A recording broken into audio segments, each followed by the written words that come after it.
Good evening, all. Tonight we are discussing the early modern world and Thomas Hobbes.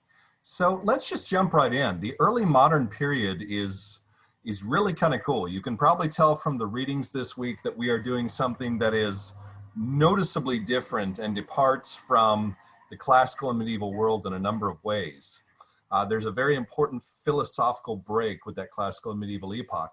Now, here's the problem with the early modern world is there's really not an agreed upon start date available to us, because we're starting, for instance, with Thomas Hobbes. If for instance, you were taking my introduction to philosophy course, which I highly recommend, though I'm biased, we would probably start with Rene Descartes. Some people start with Christopher Columbus. Other people start at various, it really kind of depends. If we were talking about architecture or art or literature, it would vary quite a bit. But there's a lot going on in this period, and all of which are going to have a hefty impact on the character of moral and political thought in this modern world. So the most obvious thing, perhaps, is probably the religious upheaval in the 16th century taking place in Northern Europe. Now, we're done a disservice oftentimes when we take coursework because they refer to the Protestant Reformation, singular. There are, in fact, Protestant Reformations, plural. Some continuing today, in fact. But what we're interested in is there is a continental, referring to the continent of Europe, Reformation, but there's also an English Reformation. So over on the continent, you've got guys like Martin Luther, John Calvin, Ulrich Zwingli, which is just fun to say. And they're primarily interested in changing theological problems that they see with the Church of Rome. Okay. On the other hand, you've got Henry Tudor, known to us as Henry VIII, and others in England that are really not having any problems with Roman theology, but they do have some considerable problems with the polity. So basically, Henry Tudor wants a divorce from his first wife of 6, Catherine of Aragon, who has failed to provide him with a male heir. And he wants to hook up with younger, hotter Anne Boleyn. And so he tells the Pope, I want a divorce. Pope says no. He says, okay, now I'm the head of the English church as well as the head of the English government. Rome then launches a counter-reformation against all of these folks. And really what this does for our purposes is for the first time it challenges the most powerful institution in medieval society, which was the Roman Catholic Church. You've also got science developing differently during this time. During the 16th, 17th centuries, it's giving a different picture of the approach we ought to take in explaining events of the natural world, whether that be analytical and rational or empirical. At the same time, as if we didn't have enough going on, the modern state is developing now. So political power is highly centralized, mostly in absolute monarchies with the divine right of kings. Power is going to get to be limited or transferred, though, to parliaments and national assemblies, in some cases with constitutional arrangements. And that's going to result in a protracted political struggle because people don't like giving up power. Certainly they don't want to give it up without a struggle. So there's going to be revolutions, there will be despotisms here, there will be theocracies, all kinds of stuff going on with that. Within moral philosophy, we're really changing our approach because so far the existing constructs that we've had for just about everybody that we've discussed have been notions of the good, of the virtues, and these were seen either as the means to or components of the good for the individual. The emerging constructs, and we kind of saw a hint of this last week with Thomas Aquinas, is this notion of natural law. So we're going to get a very different take on the natural law from what Aquinas said in what Hobbes says, and also this idea of duty and obligation as a grounding of morality. Duty and obligation, the Greek word is deon, D-E-O-N, and so we'll see deontological theories start to emerge here. Now, in the ancient medieval periods, the totally different idea of this, but the early modern understanding of morality is really going to have central focus on the notions of right conduct and that duty and obligation. That is, morality is going to impose demands or requirements on me as an individual that's going to limit my pursuit of what I view as my individual good. And really, this is going to come apart in ways that it just couldn't in the classical medieval era. The authority of principles of right conduct is now independent of my private good. And so we're going to shift our emphasis from good for the individual, me achieving eudaimonia, me becoming virtuous as opposed to vicious, me seeking, finding, following God, and so on, to this principle of right conduct that really alters the problem fundamentally that concerns moral philosophers in this period.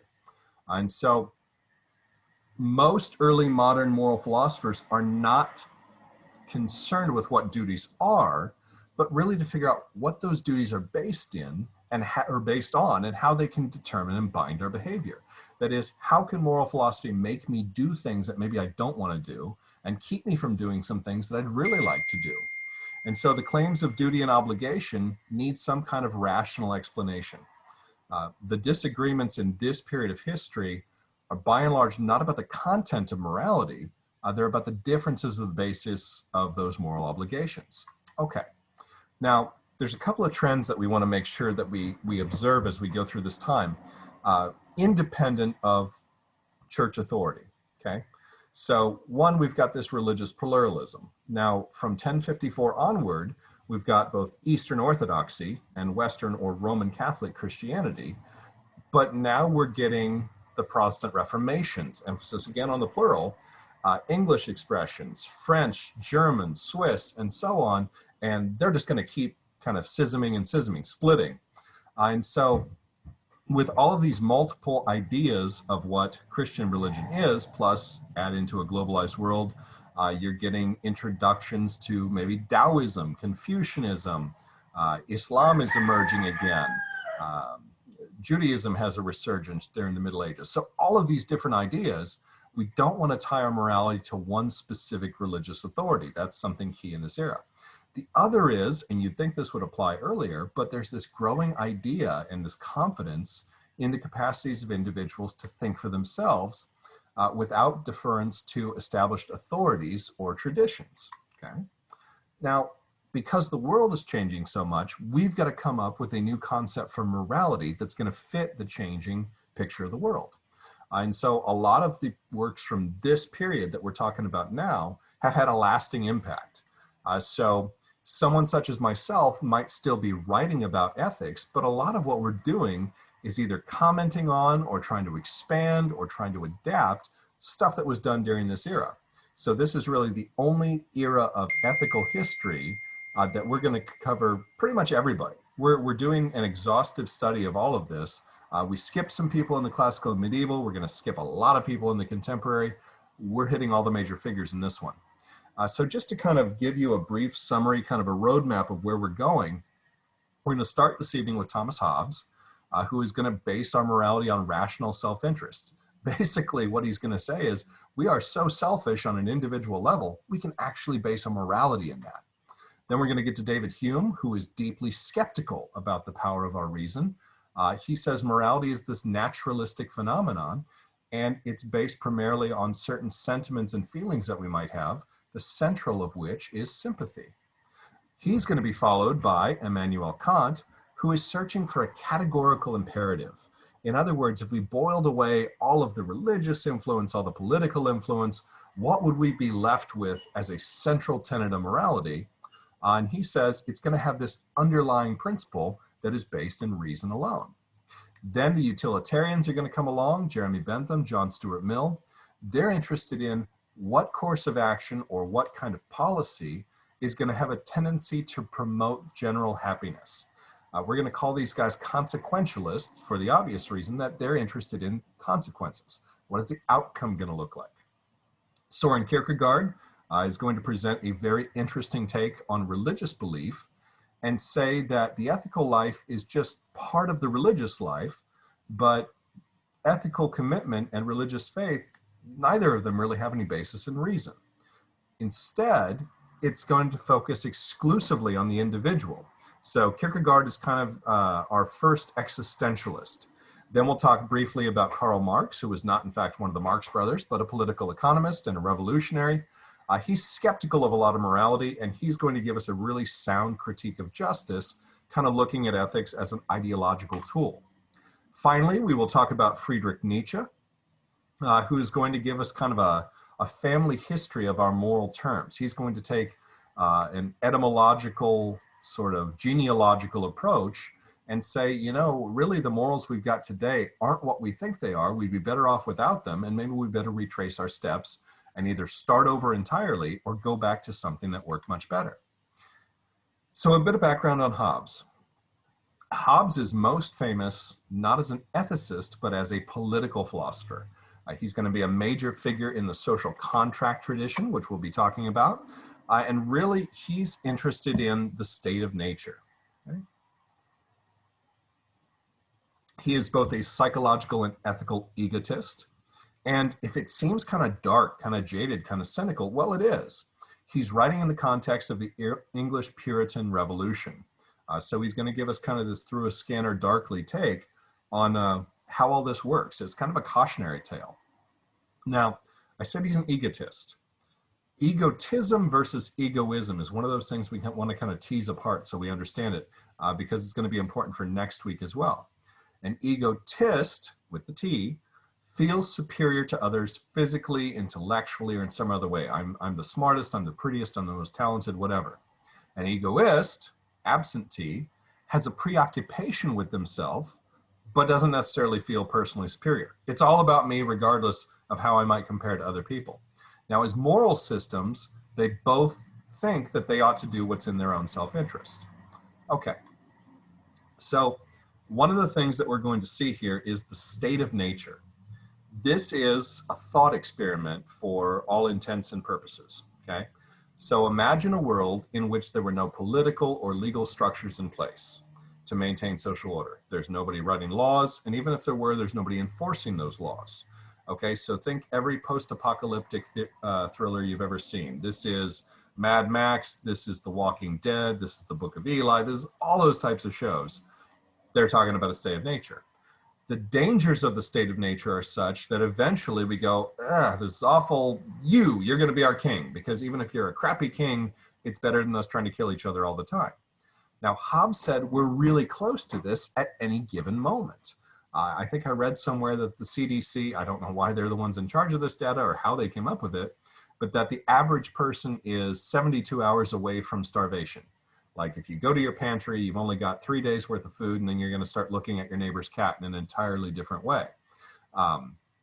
We run the risk of this, says Hobbes, if we allow our existing political structures to start to collapse. So Hobbes is going to argue that our morality can be based on our individual as well as our collective self-interest, okay? So these moral rules that we start to establish, like don't kill, don't steal, don't lie, things like that, are really just conventions. We came together, we agreed like, hey, I don't want to be killed, so I'm not going to kill. I don't want to be lied to, so I'm not going to lie. I don't want to be stolen from, so I'm not going to steal, that serve our collective self-interest. It's in our rational self-interest to support these, as well as some kind of mechanisms for their enforcement, whether it's chastisement, whether it's imprisonment, whether it's death, whatever, okay? His view that morality can be based on our self-interest is still pretty influential today, as you might imagine. So our first key concept, radically departing from the classical and medieval era, the good is what a person desires. What's good is always going to be relative to the person using the term. So right now, I desire a double bacon cheeseburger because it just sounds amazing to me. You might desire something completely and totally different, okay? Now, that's okay because we're both right, says Hobbes. Because of this, Hobbes is going to say there isn't really any highest good in the sense of the ancient medieval writers. There can't be any common point that we're all shooting for because we all want different stuff. Okay, so that's first key concept. We've also got that state of nature, no political, no legal structure in place to maintain social order. Okay, the right of nature is the freedom each of us has as an individual to preserve my life and my interests. Now, the way we might most directly think of this is in terms of self-defense. Okay, I can defend myself to preserve my life and my stuff. The law of nature is related but not the same. It's what tells me don't do anything to your long-term self-interests or your self-preservation. You know, don't jump out of a perfectly good airplane if you can avoid it. A covenant we usually encounter in a religious context, though it need not be. That's an agreement in which one person does their share first and the other person's expected to do theirs later. Like, hey, will you work for me this Thursday? Yeah, okay, but you got to cover a shift for me at an undisclosed future date, okay? Now, given that Hobbes kind of has trust issues, that's going to be a difficult thing. All right, so what I asked you to read was from a book called Leviathan. Leviathan is a Hebrew term. It just means sea creature. In this case, just think of a giant thing coming up out of the sea. In fact, if you're following along on our home game, that is the lecture notes, slide 25 here shows the frontispiece. Today we'd call it a title page. They then called it a frontispiece. They had cooler words back then, of Leviathan. Okay, so you got a lot going on here. At the very top, you've got a Latin motto, non est potestas super terram qua compenetur. No power greater on earth there is. And it's a translation from the Septuagint text of the book of Job. The guy that's there, who looks an awful lot like King Charles II, who Hobbes himself tutored, is the eponymous Leviathan. He's the King of England. Now, it looks like kind of an Aquaman scale sort of thing on him, but really those are all people, because he is the head, the king, and all the people comprise his body. He's holding a sword to show that he is the temporal power of England. He's holding a bishop's crozier to show that he is also the ecclesiastical or the churchy power of England, as established by Henry VIII when he said, not only am I the head of the state, I'm the head of the church. We've got a lot going on down there in the comparative pictures too. You've got the king's castle, the bishop's cathedral, the king's crown, the bishop's mitre, the king's cannon, the wrath of God, which I always think is kind of ironically depicted as being lightning bolts. You've got the pitch of battle, you've got the points of logic, you've got the king's court, you've got the bishop's ecclesiastical court. And there in the center, we've got a subtitle, Leviathan, or the matter, form, and power of a commonwealth, ecclesiastical and civil. Okay, a commonwealth is exactly what it sounds like. All of our wealth, think all of our abilities, held in common.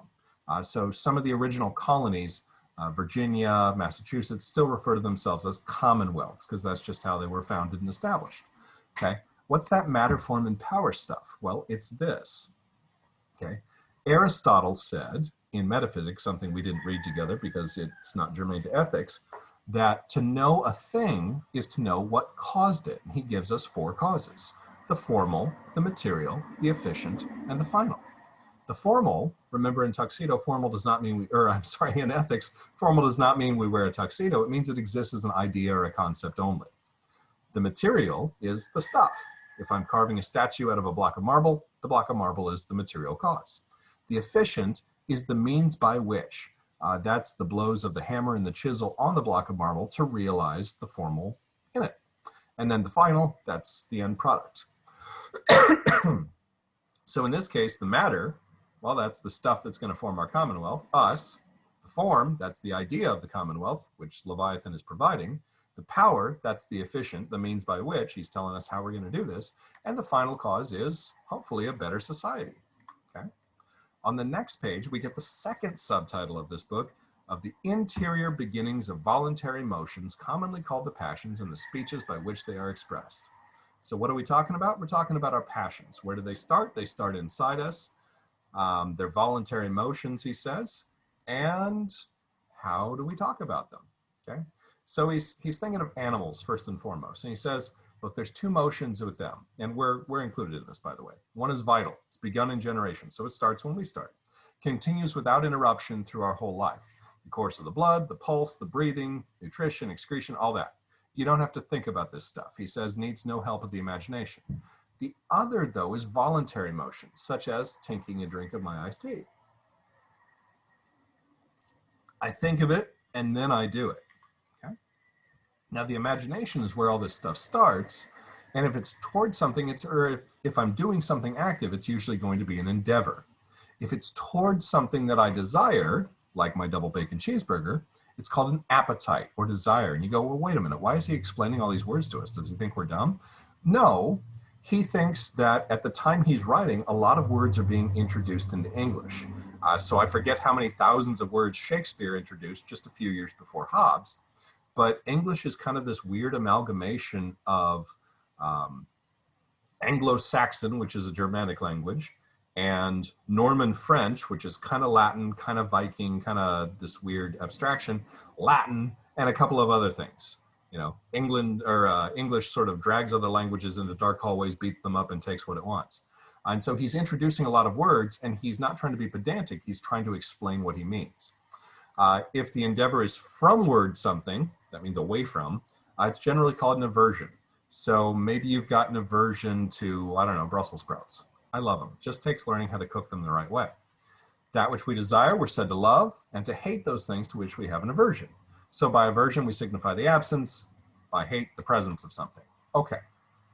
Now we're going to encounter a word that we think we know, we don't know in the context that Hobbes does. Those things that we don't desire or hate, we're said to contemn, contempt being nothing else but an immobility. So today, contempt has taken on a negative connotation. If you're held in contempt of court, that's a very bad thing. You don't want to do that because you're probably going to spend some jail time. Contempt, though, has the same root word as contemplation, to think about. So we might better think of this term as Hobbes uses it, as a neutrality. But here's the thing. Our bodies are constantly changing, okay? So when I was a little kid, I did not like blue cheese, and I did not like mushrooms, and I did not like sauerkraut. Fast forward to now, I love all three of those things. Not necessarily together, but I love all three of those things. Our bodies change. And so, equal example, I tried some of my son's Skittles the other day, and they were disgusting. They were just too sweet for me. Weird. Our bodies change. We don't, and I loved them as a kid. We don't like the same things at all times during our life. And so, how could we all possibly agree on the same highest and best thing? Because remember, the good is always relative to us who's using the term, okay? Now, our power is our present means, that's our current ability, to obtain some future apparent good. And it's either instrumental or it's original. Natural original power, that's the stuff that just goes along with your mind and your body. Nietzsche is going to be fascinated by this whole idea. So I'm reasonably tall. I'm 6'5". So I have an ability to reach things on higher bookshelves or higher shelves in the kitchen than my wife does, who is 5'10". Okay. I am really good at learning languages. So I learned Japanese in about 45 days. I am not so good at learning math because statistics just continue to stump me. All right, so those are natural eminence of the faculties of the body or mind. Instrumental powers, sometimes these are kind of accidental. Think Peter Parker getting bit by the radioactive spider, becoming Spider-Man. Okay. Some things are just dumb luck. You know, you win the lottery or whatever. So we're interested in both those kinds of things. Now he says the greatest of our powers, and we're going to get a run-on sentence from hell here, that which is compounded of the powers of most men, united by consent in one person, natural or civil, has the use of all their powers depending on his will, such as the power of a commonwealth, or depending on the wills of each particular, such as is the power of a faction or diverse factions leagued.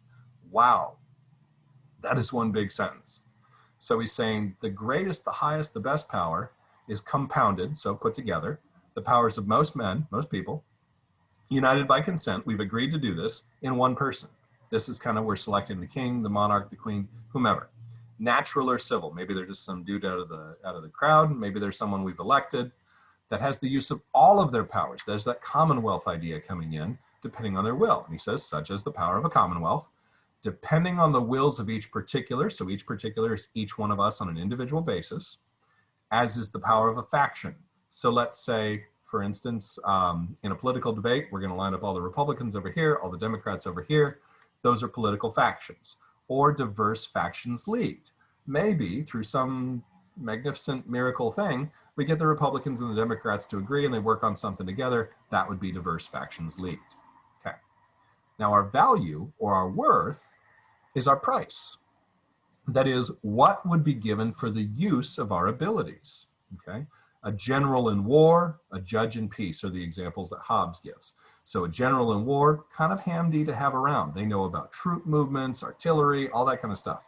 In peace, what are you going to do with them? The classic 1950s Bing Crosby, Danny Kaye, White Christmas actually has a song called What Can You Do with a General When He Stops Being a General? And they conclude not a whole hell of a lot. Okay? A judge in peace, people are going to listen to their decisions. In wartime, not so much. Me right now, you're taking ethics, so you need a professor. But when the zombie apocalypse hits, I'm going to be the first one that's probably killed and eaten. Who knows? Okay. We rate ourselves at the highest rate we can. We want everyone to think we rock as much as we think we rock. And yet, really our value is only what others would give for the use of our abilities. So our public worth, that's kind of what we're interested in. Hobbes says that's our dignity. Now, because of all these things coming together, there really isn't any, he says, finis ultimus, utmost aim, or summum bonum, greatest good, as written in of the books of the old moral philosophers, which might strike you as ironic as you're reading this, because to us, Hobbes is an old moral philosopher. But he's talking about Socrates, Plato, Aristotle, Aquinas, Augustine, and so on. He says, if there's any general inclination, anything that we all seem to want reliably, it's just power. We want power. Even if we're not going to use it, we just kind of want it. Kings, whose power is greatest, they assure it at home by establishing laws. I will apologize for my idiotic dogs outside. And abroad by fighting wars. Okay? So he gives us this whole list of things that is power, reputation, riches, sciences, public use, eloquence, nobility, all this sorts of stuff. But when it's all reckoned together, we're not all that different from one another, because I can acknowledge others to be more witty. So Oscar Wilde was more witty than I am. Matthew Arnold was more eloquent than I am. J.R.R. Tolkien is more learned than I am, and yet they're all dead, and here I am. But we don't usually think of others as quite as wise as ourselves, because, you know, we're around us all the time. Like if you think of if you get in an argument, you think later, 4 hours later, of that thing that you should have said that was really cutting and really witty. You know, that's sort of one of those things, is we're with ourselves all the time. But generally, there's a pretty good sign that we're equally distributed, because we're satisfied with our share. We don't really want to be somebody else. We might want their stuff, but we want to be us with their stuff, not actually have to be them. And because we've got this equality of ability, we've got an equality of hope of attaining our ends. If there's only one job and there's 4 competitors, that means there's going to be 3 losers for that. If there's only 1 gold medal, there's going to be a whole bunch of disappointed people going home with silver, bronze, or nothing. Okay? If 2 people can't possess the same thing that they desire, they're going to become enemies, says Hobbes. And so, you know, we've got a problem here.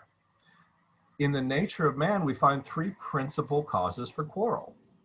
There's 3 reasons why we fight, says Hobbes, and I'm inclined to think he's right. First is competition. He says for gain using violence. So we're willing to fight, we want that stuff, we're willing to fight for it, to make ourselves masters of other men's persons, their wives, their children, their cattle. And you go, wait a minute, what are we doing with these cows? That's one of those words that's kind of weird. It enters through Norman French. If you deal in real estate today, you may have heard the term chattel. It just means stuff. So if I buy a plot of land and it happens to have a dumpy old trailer on it, or a 67 Buick or whatever it happens to be, that stuff is chattel. Just comes along with the purchase of the property. It's not reckoned into the value of it. So we want their stuff, basically. And he says diffidence, which we would probably say defense. For safety, we want to defend our persons, our wives, our children, and our stuff. And then finally, for glory, we want reputation, or we want trifles, like a little stupid thing. We want people to think that we're better than possibly they did before. And so he tells us that in times of war, you're going to lose all of these different things, okay? There's no place for industry, no culture of the earth, no navigation, no use of commodities that can be imported by sea. This would have hit the Englishmen of Hobbes's time particularly hard. Your average Englishman, not just the royalty, but your average schmo on the streets, is smoking Virginian tobacco, wearing Canadian furs, using spices from India, writing with Chinese ink, all kinds of Egyptian cotton, all sorts of different things that had to be imported by sea, because England does not have a whole hell of a lot of natural resources. No commodious building. The English love to build palaces and cathedrals and statues. None of that. No instruments of moving, no knowledge of the earth, no account of time, no arts, no letters, no society. Now, this is the age of William Shakespeare, of Christopher Marlowe, of John Donne, of John Milton, all these wonderful authors. And he says, all that goes away. Worst of all, continual fear, the danger of a violent death, and the life of individuals, solitary, poor, nasty, brutish, and short. It's solitary because you can't trust anybody in this state of nature. It's poor because you don't have all that nice stuff. It's nasty because who wants to live this way? It's brutish because people are actually trying to kill you. And it's short because one of them is going to succeed in killing you. Okay? So what makes us make peace? Well, we don't want to die. Or at least we don't want to die in some horrific way. I want to die peacefully in my sleep, not yelling and screaming, or anything like that. I don't want this to be nasty. I just kind of want to drift off. We want things that are nice. We want commodious living. And I hope that if I work hard, I can get those things that are nice. So Hobbes says we shouldn't go to war. Now, he gets into the natural laws and of contracts, and he says the right of nature, the jus natural, he uses the semi-French, semi-Latin term for it. That's the liberty each person has under their own power to preserve their nature, that is to preserve their life. Now, liberty here is an absence of external impediments. Impediments literally means there are things getting in the way of my feet, pedes, okay? So stuff I'm gonna trip over, or stumbling blocks in a very literal sense. External, they're outside me. If I have liberty, it's not freedom, it's the absence of external impediments. If you recall back in Augustine, where he's talking about the definition of the freedom of will, he said it's the absence of coercion. Nobody is forcing me to do this. Now, Hobbes tells us right is in your liberty to do or to forbear, that is to not to do, whereas law determines and binds you to one of them. So law says you will do this, you won't do this, okay? Law says you will register your vehicle, but you won't murder people, okay? So law and right differ like obligation and liberty. And in this condition, that is, if we were back in a state of nature, you got a right to everything, okay? So he brings up the law of the gospel. He said, whatsoever you require that others do to you, that you should do to them. Or, quod tibi fiere non vis, saltere ne faceris, because it just sounds cooler in Latin. If you lay down your right to anything, you're divesting yourself. You are literally taking off, like an article of clothing, the liberty of hindering another of the benefit of his own right to do the same. So in other words, I say, look, I'm not going to kill you, because if I do, I'm going to give him or her or whatever permission to kill me. I'm taking off that. I am placing an external impediment in my own way. So rights laid aside either by renouncing it, simply giving it up, or transferring it to other people. So I'm giving up my right to murder, which I don't think we probably have, but I'm giving up my right to murder by saying to the government, look, if I murder him, you get to murder me, or at least put me away for a long, long time. So what about things that are less than murder? What about lying? Why do we lie? Think about the last lie you told. If you've never told a lie, raise your hand. Okay, you just lied. Congratulations, welcome to the group. We're growing all the time. Why do we lie? Sometimes we lie to protect people's feelings. Sometimes we lie because it's just easier. Sometimes we lie because we really don't want something found out. But really what we're doing is we're transferring right. We're making a contract of sort. If one part of that's going to be performed later, it's a pact or it's a covenant. Now, what if there's nothing set up to make me do what I said I would do? So what if you do in fact work for me next Thursday, and then I say I'll work for you, and when it comes time for me to work for you, I go, nah, I don't really want to. Well, Hobbes says this is kind of one of those tricky parts, because remember, he sort of has trust issues. Whatever can't hinder us from promising ought not to hinder us from performing. We've got to do it when that comes. So this is kind of how he gets into his definition of justice, which is going to be another one of those themes that sort of follows us through. He comes at it in a negative way. He says the definition of injustice, so the opposite of it, is the not performance of a covenant. I said I would work for you, you worked for me, came time for me to work for you, and I said no, okay? That's the not performance of a covenant. That would be injustice. And he tells us if it's not unjust, must be just. So justice becomes the constant will of giving to every person what they have coming. Now, if you think that sounds kind of like karma, it does, and it is. Hobbes means this in both good and bad. Pardon me. If you've got good coming and you get good, that's justice. If you got bad coming to you and you get bad, that's justice also. But he says where there is no commonwealth, nothing is unjust. So he's emphasizing that need for us all to be in this together. Okay? And he kind of goes into, says, the fool has said in his heart, there is no such thing as justice, the same fool that said there is no God. And what could happen with some of these things? So he talks about the condition of war, and he goes, look, if you're at war, sooner or later, you're going to need other people to help you. And if you live in society, it's because everybody around you kind of trusts that you're not going to be the one that hurts them or steals from them or lies to them or what have you. Because these laws of nature take place in an internal forum. I think about them.